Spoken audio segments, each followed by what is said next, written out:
member of Congress and Mr. Ambassador, you could call on the member of the media press here to ask questions as you see. And without further ado, once again, everyone, United States Ambassador to Vietnam, the Honorable Ted Osious.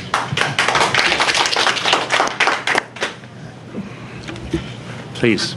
Yes, my name is Tina Hazan from the Daily News. First of all, thank you very much for being here with us. Mr. Ambassador, I noticed that you have been, even prior to this meeting, you have met many representatives of different organizations. And I know you have had your earful as you did today. I was wondering if you can share with us what is your takeaway from all of these meetings with community leaders as well as people. What is the most surprising thing that you hear? What is the most overwhelming things, and how do you become a different ambassador after this experience? I felt great passion. There was great passion in the room today. There were very strong sentiments because many people have suffered greatly, or members of their family have suffered greatly, or still suffer. And so all of the people who are here before you are people who are very, very committed to promoting human rights. And I think I will go back with greater energy on the issue of human rights promotion than I've had before. I pointed out in the other room that every officer in my embassy is a human rights officer, and that's why we all carry this card to remind us of what we're asking the government of Vietnam on human rights. But I will be a more empowered human rights officer because I heard from my constituents, the people who I represent in Vietnam. And I don't mean in a congressional sense, but I work for the people of the United States. And I heard from people who care very much about this relationship. I heard their passion. I heard their commitment to improvement in human rights, and I take that back with me, and I take that responsibility very seriously. I have a follow-up question, if I may. Follow-up question. Okay. Even in our community, the matter of fighting for human rights are fought differently.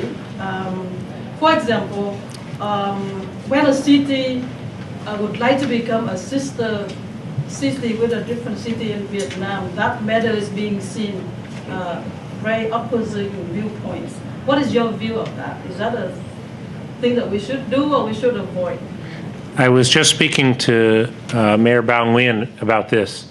My view is that when you have more people traveling back and forth between our two countries, that's good. If you have more students traveling back and forth, Americans studying in Vietnam, Vietnamese studying in the United States, that's good. If you have more business people traveling back and forth, that's good. More investors, more tourists. We understand each other better. If a sister city arrangement can facilitate more exchange, that's good. Because relationship isn't just between two governments, it's between two peoples. And when a sister city relationship expresses the wishes of people on both sides of the Pacific, that's a positive development. Over here. Yes, I have my question is two parts. You said before that the trade between Vietnam and the US now $36 billion. Yes. Next year will be $40 billion. Yes. And I know that there's a big deficit between the two countries.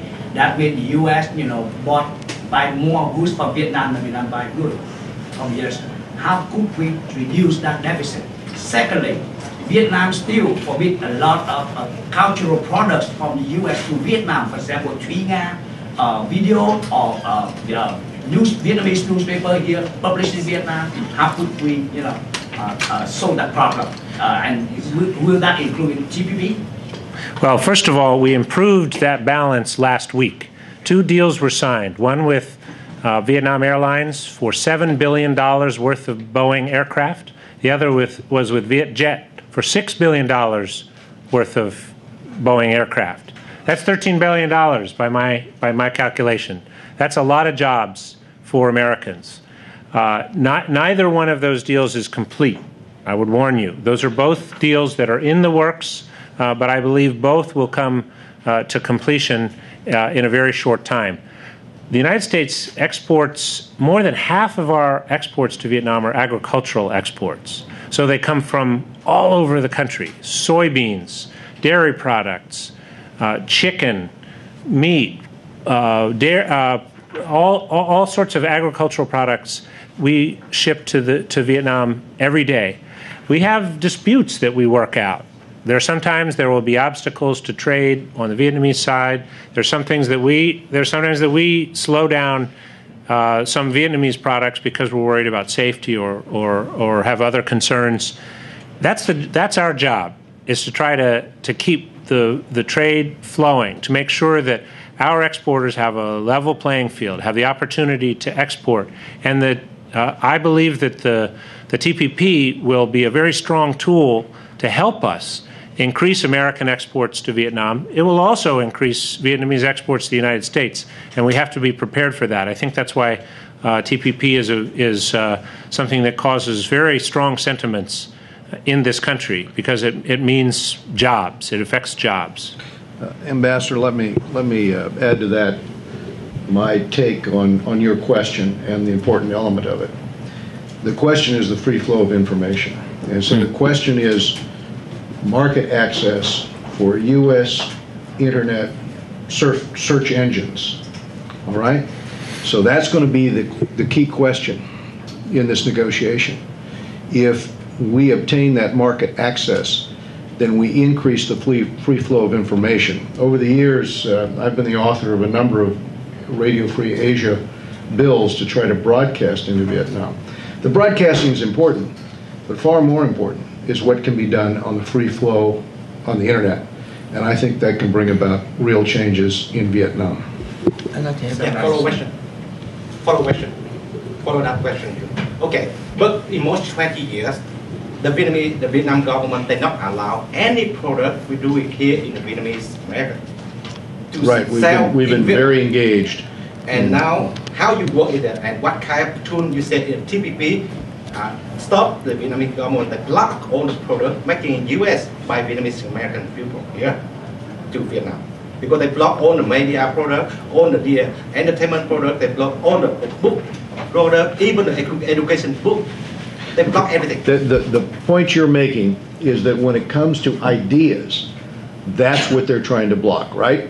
When it comes to the export from the United States into Vietnam of ideas that might promote freedom, that's what they're attempting to block. That's why they block Radio Free Europe or Radio Free Asia, right? That's why they try to block that. Even the product is not. And products that books that push this ideal, they try to block it.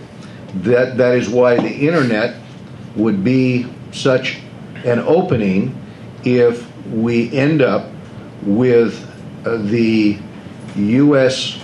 internet search engines being able to be utilized for the purpose of additional free flow of information. Okay, I follow one question because I have example for you, and I think she can take it on that. Because they allow for the people, for the product is nothing to do with political, okay? And then, for example, they got years ago music production here, so-called Bonser. Oh, yeah. He had the permission to perform in Vietnam, but all the product they block. They don't have him to distribute into Vietnam. All the product before that. So what you got to do with that? Well, one of the things I wanted to mention is on this trip, I also go see Facebook and Apple and a number of other companies in Silicon Valley. If Vietnam wants to compete in the modern economy, they have to allow innovation. There has to be a free flow of ideas. The Vietnamese say that they want to have an IT-based economy. Intel has made a major investment in Vietnam, over $2 billion. So there are companies that think it's worth making a bet on Vietnam. But you have to have what the chairman is talking about. You have to have a free flow of information.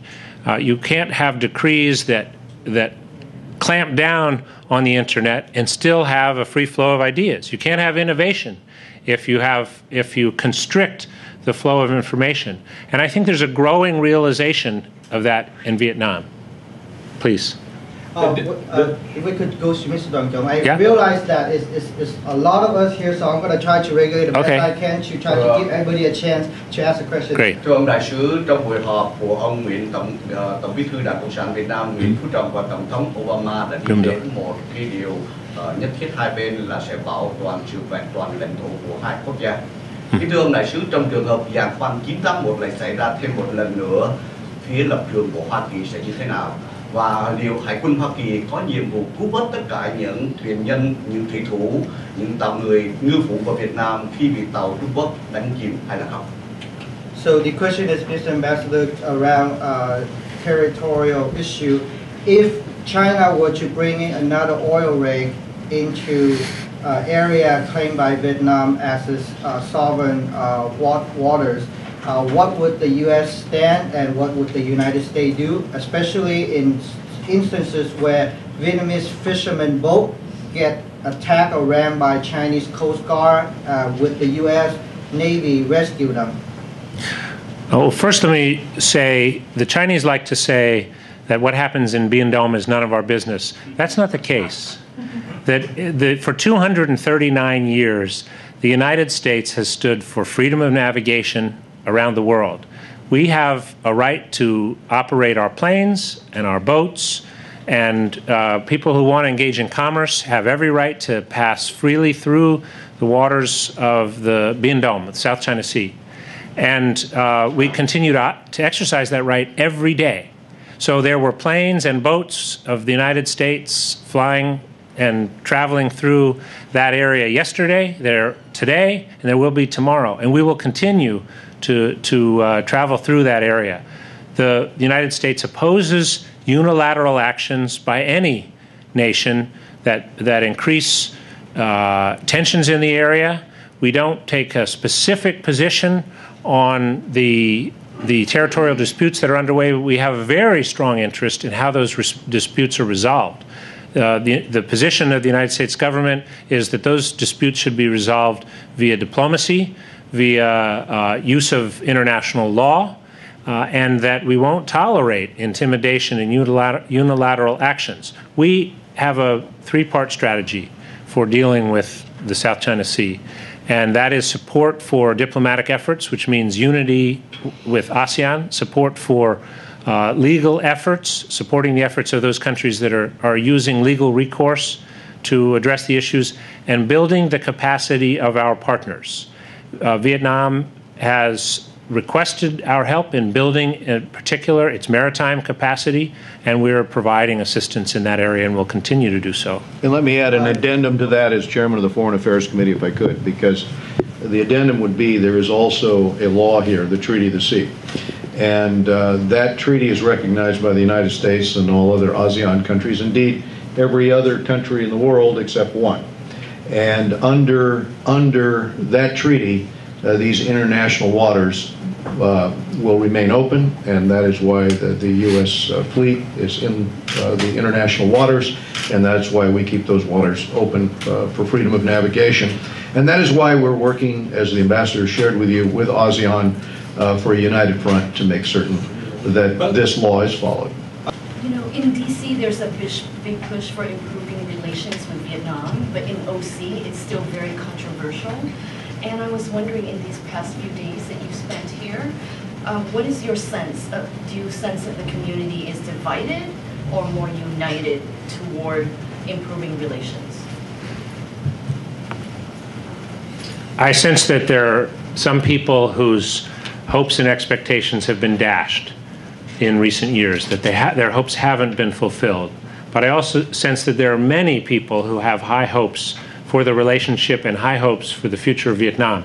I side with them. I believe that there are reasons to be optimistic, reasons to think that things will be better in the future, and I feel very strongly, and I think the evidence points in this direction, that our engagement influences the direction that Vietnam takes.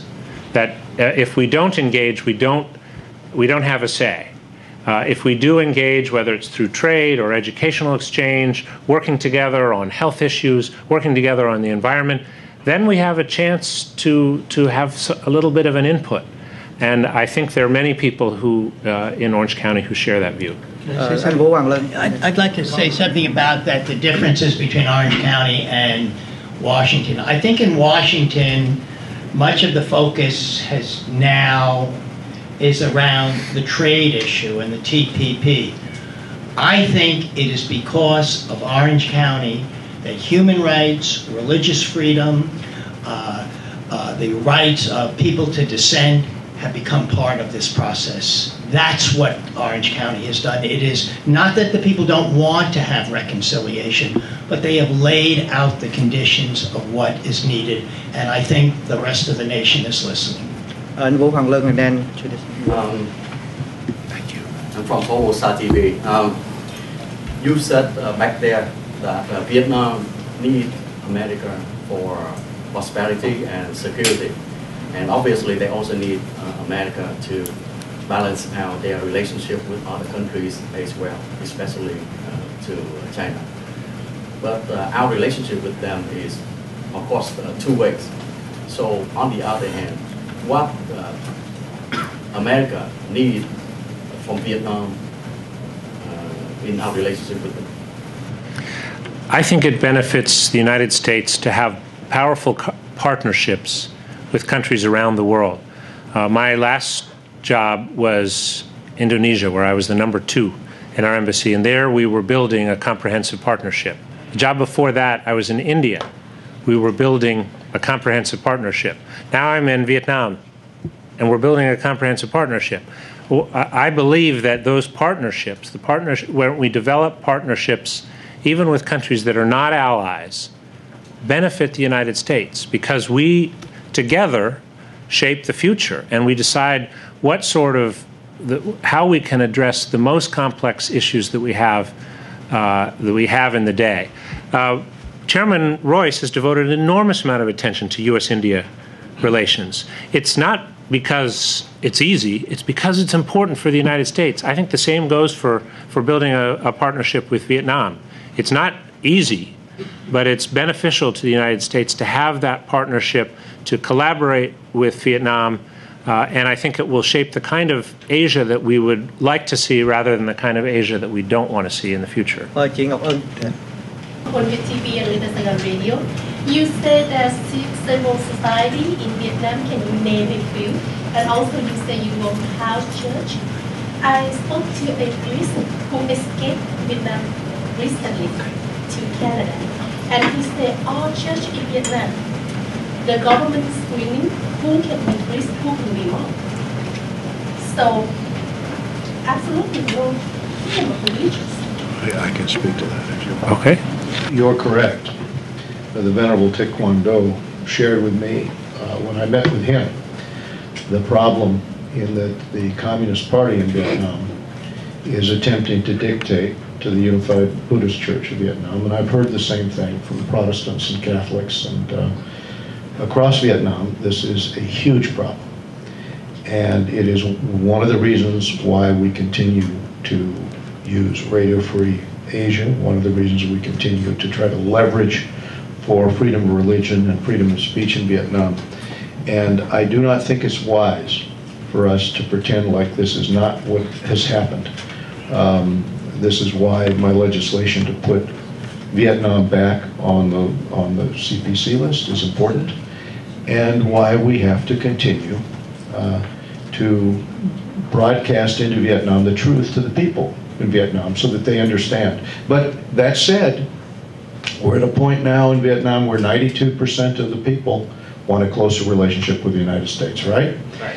And that said, we're at a point where religion still grows in Vietnam, and people still support the Hoa Hao Buddhists and still support the Unified Buddhist Church of Vietnam, or Catholics or Protestant ministers, even though they have to do a lot of their work clandestinely. There are some churches that are allowed to operate, but you and I know about the beatings that go on regularly, all right? So that's our role as Americans. I mean, we're unique in that our First Amendment to the Constitution starts with freedom of religion, and we know the Communist Party doesn't respect that. But our principle, to be true to our fundamental beliefs, is to continue to push back, because we know ultimately we will see in Vietnam freedom of religion, freedom of speech, and democracy for the people there. Let me just answer quickly on civil society, because I've met with environmental groups, environmental NGOs. I've met with health NGOs, NGOs that are dealing with disabilities, NGOs that are dealing with LGBT rights. This is the beginning of something that's very important, which I think is more inclusive governance. The Ha Long Bay Alliance, for example, the effort is to protect or preserve the UNESCO World Heritage Site that is Ha Long Bay. It's extraordinary. Anybody who's seen it knows how beautiful it is. Government can't fix the problem alone. So it's private sector, NGOs, and government officials who are working together in an alliance. I think that's a model that's very important and can be replicated in other areas. Tôi có cái câu hỏi đến với lại các ngài, đó là trong cái quá trình mà đàm phán TPP thì hiện tại chúng ta đến khi nào chúng ta sẽ chấm dứt, và liệu là chính phủ Hoa Kỳ có đưa cái điều kiện nhân quyền vào trong đó là cái tiên quyết không, hay là các điều kiện gì khác? Tại vì tôi thấy là trong cái chuyến đi của ông Nguyễn Phú Trọng đến lại Hoa Kỳ, khi mất ông Trọng vẫn còn đang ở Hoa Kỳ thì chính quyền Cộng sản Việt Nam họ vẫn tiếp tục cản trở quyền đi lại của công dân, với cái trường hợp trong ngày qua kia là blogger Quỳnh Quy. Cái chuyện mà người dân ở Hải Dương họ chỉ phản ứng về cái việc mà họ bị oan sai, thì có xe ủi đất cán qua người, và cái hình ảnh và các video các vị đã thấy, thì tôi không biết là trong cái quá trình đàm phán tới thì chính phủ Hoa Kỳ có những cái biện pháp hoặc là những cái chế tài về nhân quyền trong cái việc đàm phán TPP với chính phủ Việt Nam hay không? Given all the cases you have seen through video footages, all the continuous violation of human rights, including the case of a woman being crushed by the bulldozer, in the next phase of negotiations, what mechanism would the U.S. government put in place in the proposal for the TPP to address and kind of enforce that the government of Vietnam must really respect human rights? In the next phase, Congress is going to play a very, very important role, because it is Congress that will decide whether Vietnam participates in TPP or not. And it's Congress that will decide whether TPP goes through or not. I think it is very helpful that members of Congress have been very clear with the government of Vietnam that it's not acceptable to have a country in TPP that is not making progress on human rights. So I think the next phase is actually more about politics than about negotiations. We're almost finished with the negotiations, but the next phase there will be great attention on Vietnam on the matter of human rights by the United States Congress. I'd like to respond to that also. You know that what we voted on was a trade promotion authority to give the president the authority to negotiate. We will have to come back and then vote on the TPP. It only passed 218 to 208. So the Congress is very divided about this very issue. I personally voted against it because I do not want to wait until the agreement is negotiated and then to see whether the Vietnamese will follow the agreement, and then to see how we will enforce it. I want to see the changes now, and then I'll vote on it. I think we're doing things backwards by asking them to change as a result of the agreement. But I'm willing to listen, and I will tell you there are more senators and more Congress members in the next 4 months or so who are going to want to see what Vietnam does now. And I think that's the issue, not only after what takes place. Yes, I would agree with my colleague here at the odd couple at work. And, the fact is that, and Mr. Ambassador, I know that you and I admire your optimism.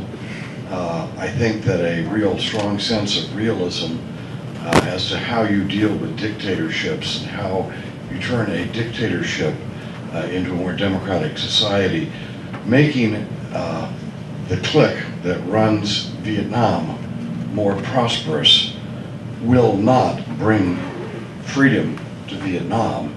And so, and when you have whatever economic openings we have, towards Vietnam if the clique still is in power and is able to direct the resources of who gets, for example, we talked about all the food that's being imported into Vietnam. Well, is it people who are outside the Communist Party clique that are able to distribute that food within that country? My guess is no. And as long as you have a Communist Party grip on power, no matter what we do in terms of promoting economic interaction, that will be manipulated to empower the clique that's in power. What we've got to do is look very closely to make sure, as I have not voted, actually I voted with Alan on this whole trade pact issue. And so let's see some action out of that, out of Vietnam. For example, just one thing, how can you have people conduct a free enterprise society where everyone has an equal chance, or at least a great number of people have an equal chance, if you don't have a judicial system that's independent? China, what's happened in China, they do not have an independent judicial system. So what's happened? We have enriched China, but there are no more civil liberties in China today than there were 30 years ago. And in fact, what you have is a lot of rich communists there now. And so we have to make sure that, let's see something from the Vietnamese government before we start opening up trade with them that will enrich their clique. I just want to let you know who I have on here so you can be sure we have enough time. I have Anh Vũ here, and then I have Chị Hà, and then I have Anh Đại, and then I have Ô Đằng Sau, and I have Chị Lan. So I have everybody on here. So just be patient. We have enough time. Okay. So mời anh. What about me? You're now on. The difference is what President Barack Obama said in different political philosophy has been the major obstacle between the relationship between the two countries. And as you know, the Vietnamese side, mindful of what's so-called peaceful evolution, has acquired strategy to overthrow the government by some color revolution or so. And as evident, a major concern is the General Secretary stated at the luncheon at the State Department, saying that respecting each other political system as one of the foundation for the relationship between the two countries to move forward. So my question is, what did the United States say of its intention or commitment to the Vietnamese side to further this relationship? And also I would like for member of Congress to add anything you have on that issue.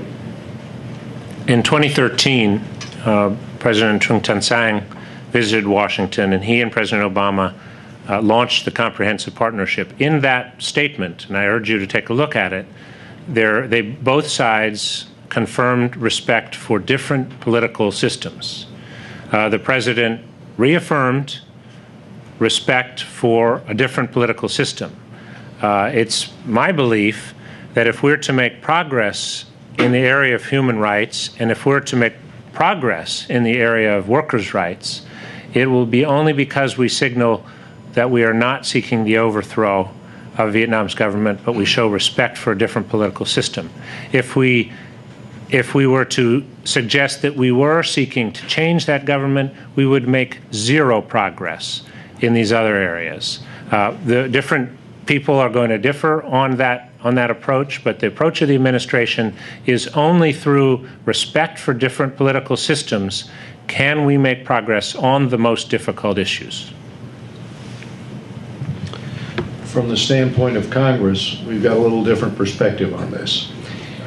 We view this as commensurate with the speech by Ronald Reagan to Gorbachev. Mr. Gorbachev, tear down that wall. What he was speaking about was the wall, not unlike the wall in Vietnam, that keeps many of the people in Vietnam from having freedom to travel where they want to travel. The wall which frankly keeps information out. The wall that keeps people from practicing freedom of religion, freedom of speech, freedom of assembly. So from our standpoint, we think Reagan had the right approach, which was to go ahead and negotiate with the Russians but at the same time make very, very clear that fundamental human rights are the building block of progress for all humanity in every country. That's the legacy that the United States has frankly created with the foundation of the First Republic, based on this ideal, not based upon ethnicity, not based upon nationality, no, based upon a belief, an ideal in freedom. And I think freedom has to continue to be communicated, the fundamental rights, human rights, and if we continue to communicate that, we will continue to make progress. I was very surprised, pleasantly surprised to hear that you said that you're very lạc quan about the human rights condition to be improved in Vietnam. However, I see some contradictions. First of all, when Mr. Obama met with Mr. Nguyễn Phú Trọng, he very eloquently said that whether or not the two countries can get close together, have a better relationship, depends on the improvement of human rights condition in Vietnam. And yet, Mr. Nguyễn Phú Trọng immediately said that people in Vietnam have never been freer than they are now. So how can that be a condition that we, I mean, our readers, for example, be lạc quan, optimistic about? Also, if we pledge to respect each other political system, and one political system doesn't respect human rights, doesn't give free speech, is that a contradiction?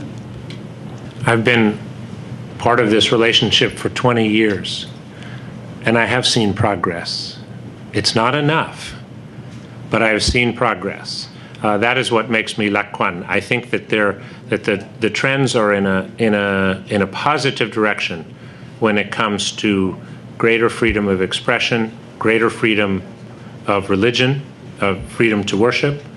And I think there will be progress on workers' rights that will be very significant as a result of U.S. engagement with Vietnam. I can only comment on the relationship over the last 20 years, so I'm not going to contradict the statement of Nguyen Phu Trong or anybody else. But I can say that I have seen progress, and that makes me lạc quan. I want to just note, though, that when it comes to, because there have been frequent references to TPP, when it comes to a decision about TPP, I don't have a vote. The gentlemen to my right have a vote on TPP, not I. This will be decided by the United States Congress. So I hope Vietnam's leaders are listening to these views on human rights. I hope that the views of the people who will vote on this important agreement are taken into account by Vietnamese leaders. I think they are, because there have been many congressional delegations, Senate delegations that have come through and reflected views that are different from those of the administration.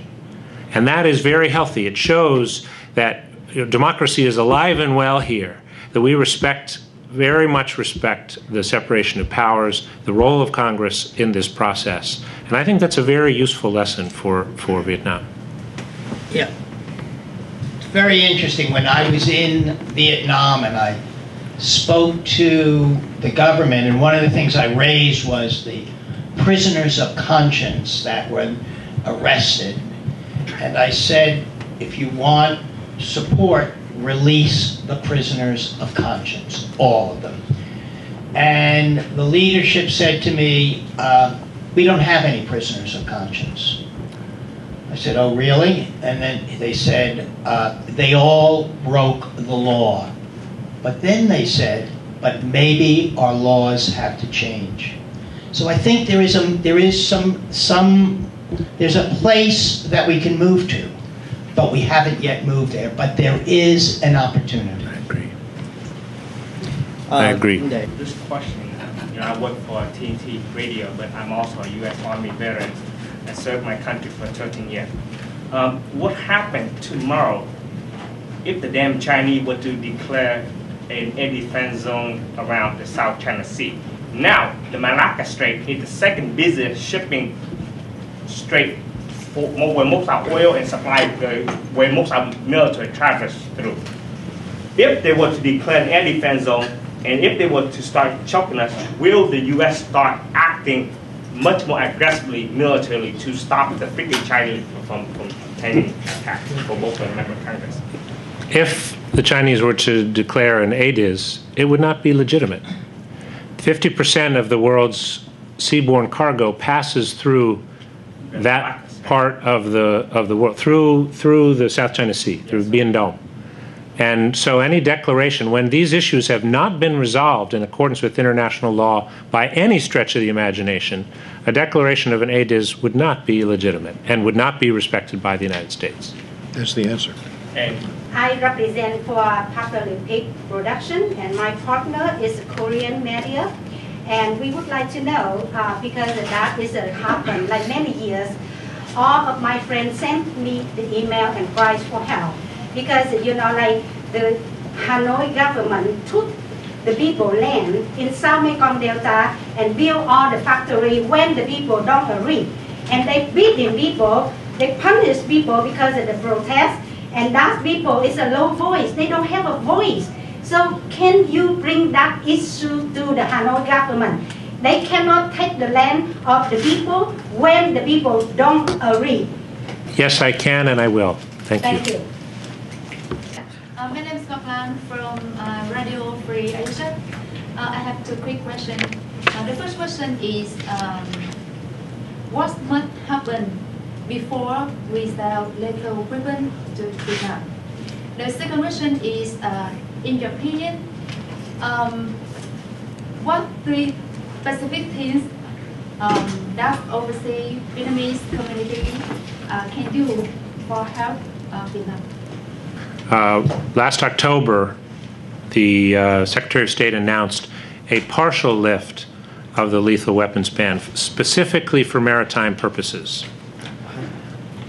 To have a full lift of the lethal weapons ban on Vietnam would require significant, continued, sustained progress on human rights. I'm asked this often by Vietnamese leadership, and I am crystal clear. It requires significant, sustained progress on human rights. And I pull out this card. This is what it means. And my counterparts know what that means.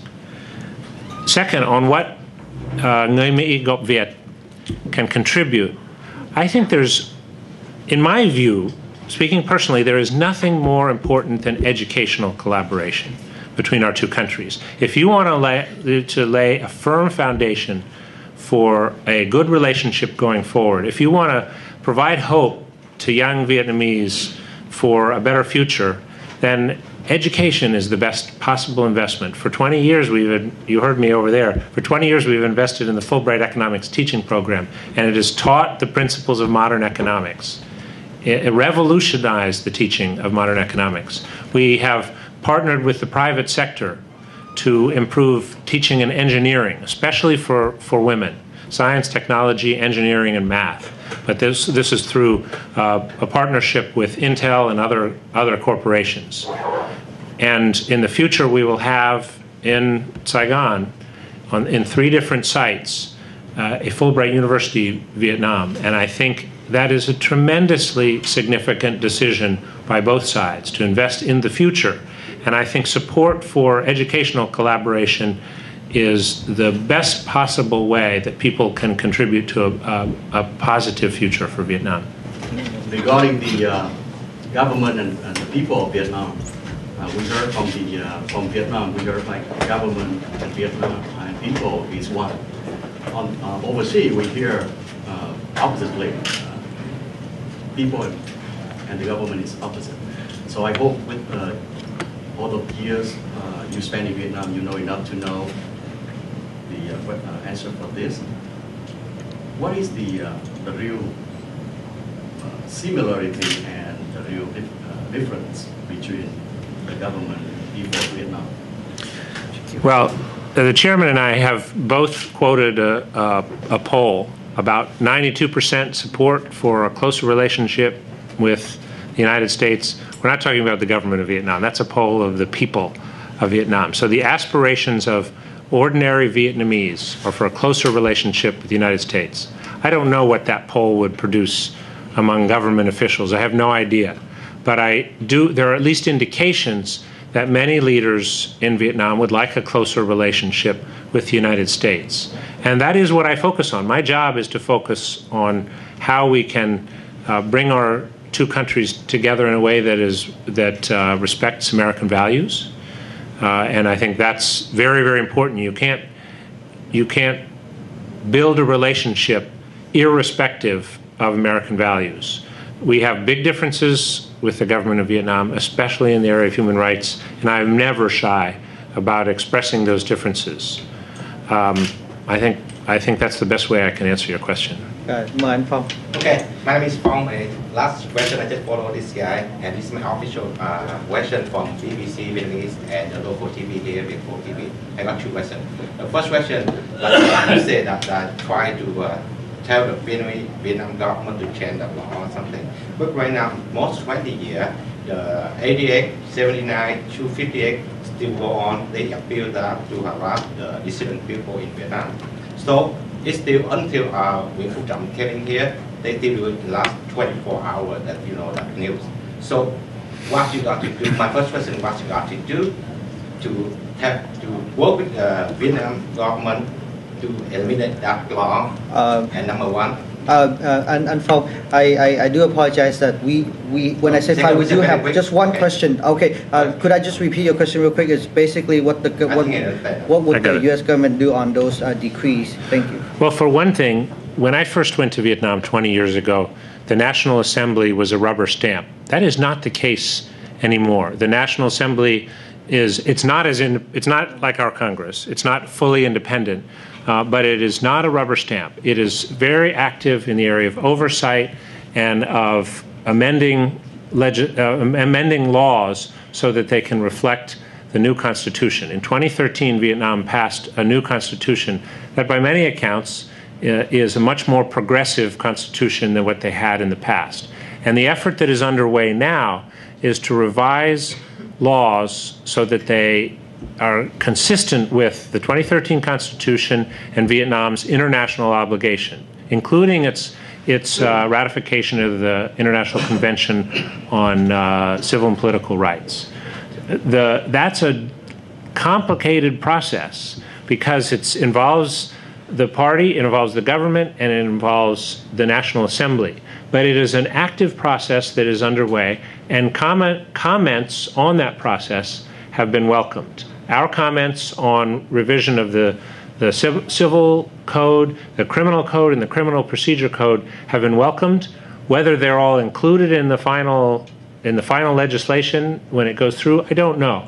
But I know that we are engaged on a daily basis, sometimes an hourly basis, with Vietnamese counterparts and how those laws are changed. You mentioned a number of very controversial decrees, and there have not been arrests, with one possible exception. Since I arrived as ambassador, there have not been arrests that have used those controversial decrees as the basis of those arrests. I don't think it's because I arrived. I think it's because Vietnam has some things that they would like from us, and they know that the United States, and particularly members of Congress, are watching. Thank you. Let's go to Đỗ Dũng. Since 1995 until now, you are the sixth ambassador to Vietnam. Yes. And Pete Peterson, Raymond Burger, and also Michael Morin. During that time, it seemed to me like the relation between two countries not sweet like after Michael Mahali and David Shea and now you. So during that 20 years, you the one who probably observed the most the evolution between the two country relationship. So what have the two countries achieved so far? What should be done? And what would you do during your tenure as the sixth ambassador to Vietnam? Thank you. I think we've done a lot to address the past. Early on, we focused only on POW/MIA issues. Then later on, thanks to Michael Morin, we started focusing on cleaning up dioxin. In recent years, we've contributed a great deal to cleaning up unexploded ordnance. We have, in the last 20 years, we've expanded our collaboration in health and in the environment and in education and in trade, very, very importantly in trade. And we've also begun to develop a security relationship. All that happened under my predecessors. What is changing now is that Vietnam is signaling much greater ambition about the kind of relationship that we can have in the future. At the beginning of this year, my counterpart in the Vietnamese Foreign Ministry said, we want to move beyond bilateral cooperation to regional and global collaboration on issues of importance. One of the agreements that was signed last week in Washington was a peacekeeping agreement. So Vietnam will contribute peacekeepers. That's collaboration that goes beyond the region. It's global collaboration. We signed an agreement on global health security. That's collaboration that goes beyond bilateral to regional and global. We're starting to share the lessons of cleaning up unexploded ordnance and cleaning up dioxin with other countries that have suffered for some of these difficulties as well. We're collaborating more in the United Nations than we ever did before. We're collaborating in ASEAN more than we ever did before. So we're moving to a different place, and it's because of the work of great people like Pete Peterson. It's because of difficult decisions have been made before I arrived to deepen this relationship. My hope is to continue that work, push it forward, and help move the relationship to the next level. Thank you, mời chị Ngọc Hân. Can I have a light question? Can you cook what favorite food, Vietnamese food that you have? Miền Bắc, miền Trung, or miền Nam? Well, my favorite food is bánh xèo. And I know it's Vietnam, but I was in Ho Chi Minh City, and they invited me into the kitchen of the restaurant where I was eating, and I cooked bánh xèo right there on the spot. Then in Hue, I was given the opportunity to cook bún bò Hue. No way. And I did it with a master chef, and he basically moved my hands so that it was done properly. I don't really know what I was doing. And then before Tet, I cooked bánh chung. And someone taught me exactly how to tie the pieces of the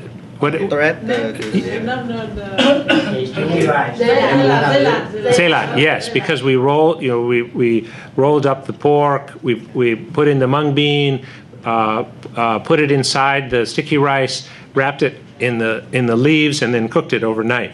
Can we have that tonight? It's very good. There's a wonderful story about the legend of bánh chung and why it's so important. I won't bore you with that story, but it's very symbolic. It's a very symbolic food.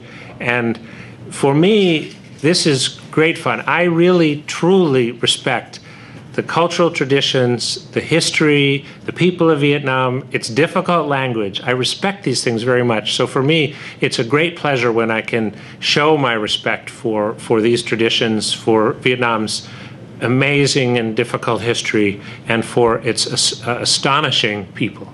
Thank you, Mr. Ambassador. We're almost done. So actually, Mr. Dang Chong, if I could ask the question on your behalf. I don't want to ask you that it's a very friendly question. Before 1975, there are so many U.S. ambassadors at the well-known of the Vietnamese community. And today in the embassy in Hanoi, you still hang the picture, of Mr. Henry Caballos. Yes. Mr. Ferro Nosti. Yes. Ambassador Bunker. Graham Martin. Ambassador Martin is still hanging the wall of the embassy in Hanoi. Yes. All of them are still hung on the wall in the embassy in Hanoi. And there's one person who never held the title of ambassador, Chargé d'Affaires Anderson. But I think of him as an ambassador. The first ambassador in Hanoi was Pete Peterson, but the first Chargé d'Affaires was Anderson. So we put his picture up there as well because he contributed in a huge way to the normalization of relations. And someday when I leave, my picture will be hung there too, and I'll be very proud to have it hung there. And someday we'll have a new embassy as well. And now we have the last question. Mr. Lee Kim Chuk, could you ask the last question? Yes. Kính chào dẫn biểu Osious, chào dẫn biểu Lowenthal, chào đại sứ. Tôi nghĩ rằng là đại sứ có lẽ chưa đi thăm quần đảo Trường Sa. Trường Sa. Have you visited Trường Sa Island? Chưa. No. Chưa. Tháng 4 năm ngoái tôi được Bộ Ngoại giao mời đi thăm 10 đảo ngoài quần đảo Trường Sa. Mời chú đặt câu hỏi giùm. Yeah. He visited the islands last April, but xin chú vô câu hỏi để chúng ta tôi đã nhìn thấy tận mắt cái sự cải tạo của Trung Quốc, chiếm đảo Trung Quốc, và 10 đảo cải tạo Việt Nam đang cải tạo quần đảo Trường Sa. Trong 5 điểm quan trọng nhất của thông cáo chung Việt Mỹ thì rồi tôi không thấy có điểm nào đề cập lớn đến vấn đề Biển Đông. Thì tôi tự hỏi, chú tiếp tục. Có phải là Hoa Kỳ đang lúng túng, Hoa Kỳ đang lúng túng trong vấn đề giải quyết vấn đề Biển Đông? Trong đó có 3 yếu tố quan trọng nhất là Việt Nam, Trung Quốc và Philippines. Okay, so the question is in the joint declaration that's put out by our president and the Secretary General Phu Trong. In there, there's no mention of the EC or the Biển Đông or the EC issue or the South China Sea issue in regard to the island. So his question is that, is it because the U.S. Doesn't quite know what to do in regard to the U.S. policy in what China is doing with building up islands and in the disputed area? There is mention in the joint statement of maritime security and the importance of collaboration in building Vietnam's maritime domain awareness. We have had many opportunities to express our views publicly on what's happening in Biển Đông, including at the Shangri-La Dialogue recently when Secretary of Defense Ash Carter visited the Shangri-La Dialogue, participated in the Shangri-La Dialogue. There is actually quite a confluence of views between the United States, Vietnam, and the Philippines on what needs to be done in the South China Sea. We do not want to see a situation where each of the ASEAN claimants has to go one by one to China to press its claims. That's not effective. It's much more effective when ASEAN is unified, especially when the claimant countries are unified in their international approach to the challenge. And so the United States supports a process that keeps the ASEAN countries together in dealing with the challenges in the South China Sea. It's not something that should be United States responsibility alone. It's something that should be the United States working with ASEAN partners to try to resolve. Yeah, thank you. Xin cảm ơn tất cả quý vị. That's conclude our press and media roundtable. Thank you very much for coming and appreciate your questions and appreciate the ambassador and the member of Congress. On press come in. Yes. It's not. They don't give me much time off. I had one day off in May. All right, thank you. So that sort of captures